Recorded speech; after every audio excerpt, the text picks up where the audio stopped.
G'day Beeks and Beeks to be. Are you curious about learning more about beekeeping? I have been a beekeeper for over 55 years and rearing queen bees since the 1980s. When I met Alan through my local beekeeping club, I knew nothing about bees. This was a drone layer and we found it's been overtaken by a small hive beetle. As you can see how they can proliferate in the cells. So the way you can save your frames, hose out the cells, as we're doing here, but then you can replace it back into a healthy hive and they'll be cleaned up quickly, and it saves you cutting out all these frames and destroying all your works. As you can see in the water, all these grubs are getting washed out.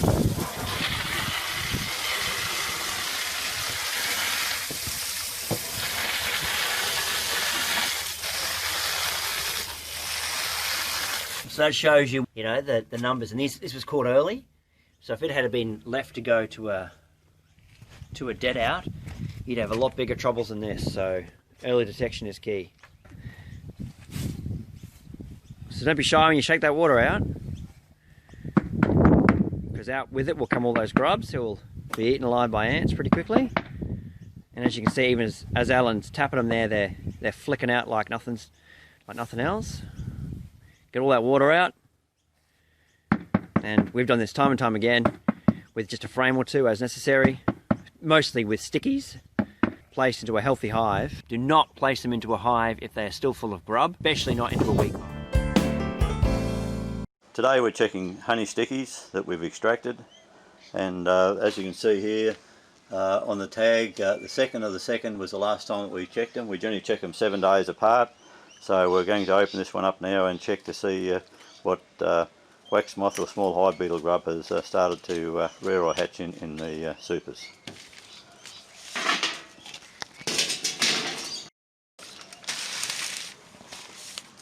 Holy weaver, what have we got here? Look at the size of those greater waxmoth grubs. They're just about ready to go into a cocoon, or some here, look on the side here. Just point over to where they are, Lionel. So all these? All these along here are all cocoons where those large waxmoth grubs will now develop into moths. And they're similar to worms, that they're not a female and a separate male. They're both female and male, so they can start laying eggs again. So as you pull across this webbing here, you can see the number of waxmoth grubs that have developed just over the last 7 days.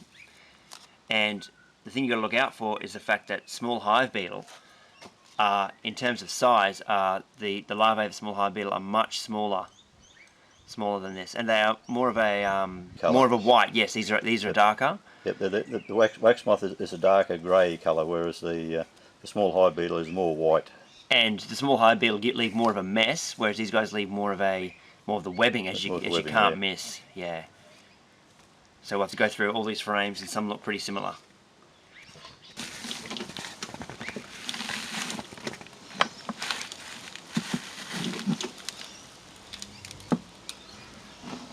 This particular frame has got pollen and honey that's been extracted in it. The 3 of these, boy, holy look at that.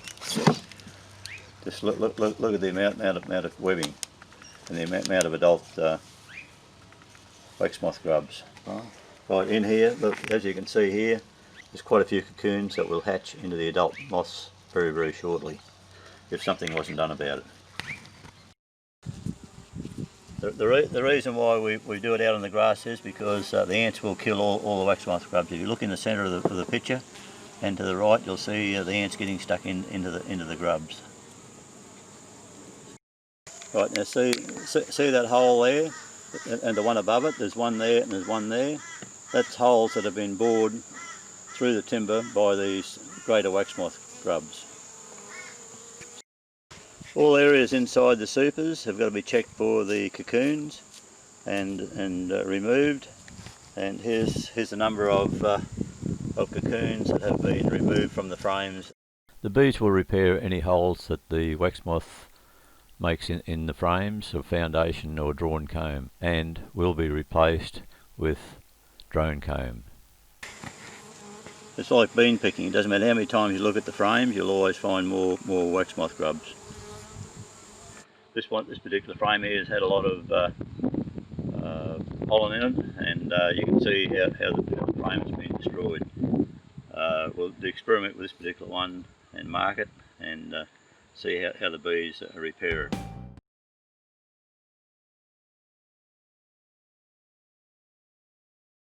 Like we've got some chalk brood disease. You can see the mummies that are out on the front landing board where the bees have taken them out of the cells and left them out on the landing board. Early in the year, in 2009, at the end of summer, there was quite a lot of rain and there was a lot of chalk brood as the bees come under stress because they couldn't get outside to work. A lot of the beehives went backwards. These mummies on the landing board, the bees have taken them out of the cells and have just dropped them there. You can get some bees that are cleansing bees that'll take them all out, and you'll get other bees that'll just leave them in the cells. Yeah, well, it's young brood that hasn't developed, and the disease is taken over in the cells, and then the bees will, as I say, if they're cleansing type bees, they'll remove those mummies out of the cells and outside of the hive. Other bees will just leave them in there, and that can overtake the hive. Right, we're getting now into the inside of the hive. A little bit of brood. A little bit of brood. They're only working the one side of the brood. You need to divide it up so that they're working the total width of the box. Right, there's a mummy that I've just pulled out. This frame here has got quite a few mummies in it. It looks like they have been pulling them out. So what we'll do here, I'll pull these out and help them to clear it. Mummies can be all different sizes because they're at all different stages. Oh, that'll do you. If a larva is infected and cooled, spores may germinate in its body. The bees will check those cells out to see what is the problem with them. And see there's a little hole that the bees have opened up to see what's the matter with that cell. Now they have a chalk brood mummy in it. There's a black one. It's an older one. What I generally do if the hive's strong, I generally put this frame up in the honey super, and within a couple of days I'll clean it out, but this particular hive is not strong enough to be able to do that with. Sometimes the bees will supersede the queen also. Because there's not enough bees in this particular hive they're drawing a certain amount of it out of the cells, but there's just too much for them to completely draw the whole lot out. So I'm just helping them by taking some of the mummies out, many as I can. Then we'll rearrange the brood super, and I'll put a winter mat on this to keep the warmth in. If this hive was strong and put these brood up in the honey super for them to clean out, they clean this out within a couple of days to put honey in. It's been in the brood chamber, it'll just get left there until they just gradually do it, or they could go backwards altogether.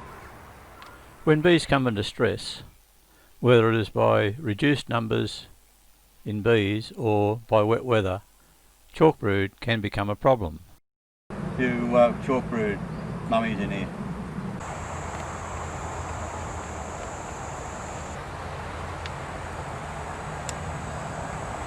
What I do now is I wash my hands because the chalk brood disease is contagious. That's the hot tool that I use for pulling out my chalk brood mummies. It's a piece of spoke from a wheel, sharpened to a point, and a slight curve on the end. The queen. There's the queen. She's only a young queen. Nice young queen. They've only been working this particular hive the one side. There's no honey in the brood chamber in this particular hive. The second super is empty and the top super is nearly full of honey. So what I need to do, because it's coming into autumn, I need to put a frame of honey on each outside to give them a little bit of warmth, and then we'll put a winter mat on there. Right, I'm taking a frame of honey out of the honey super and putting it into the brood super on the outside to give the bees some warmth. Because there's no honey in the brood chamber, and they need at least one frame of honey in the brood chamber. On each side of the outside of the brood super to retain warmth. You put one frame of honey on each side to the outside wall of the brood super. We're going to put a winter mat on to help keep warmth in the brood chamber, so the queen will increase in numbers. If you don't keep the brood warm, you'll find that this hive will go backwards and will probably die out.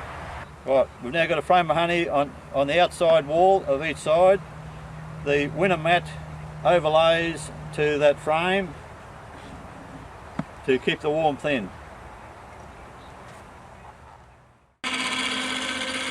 What I'm doing now is, this bottom super here is empty. This one here is nearly full, but it's got two of the empty frames from the brood chamber in it. I'll now knock this back to a 2 super high honey hive.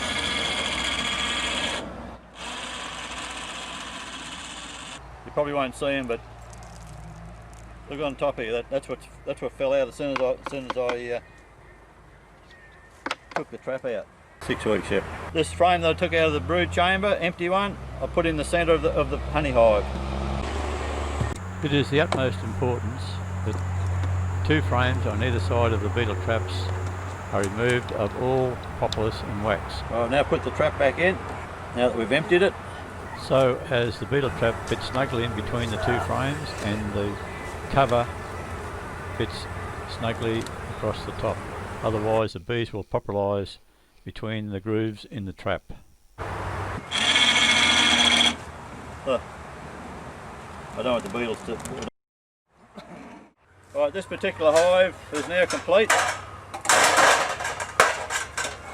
and it'll probably stay a double till early spring, or till the blue gum and the iron bark starts to come out in force.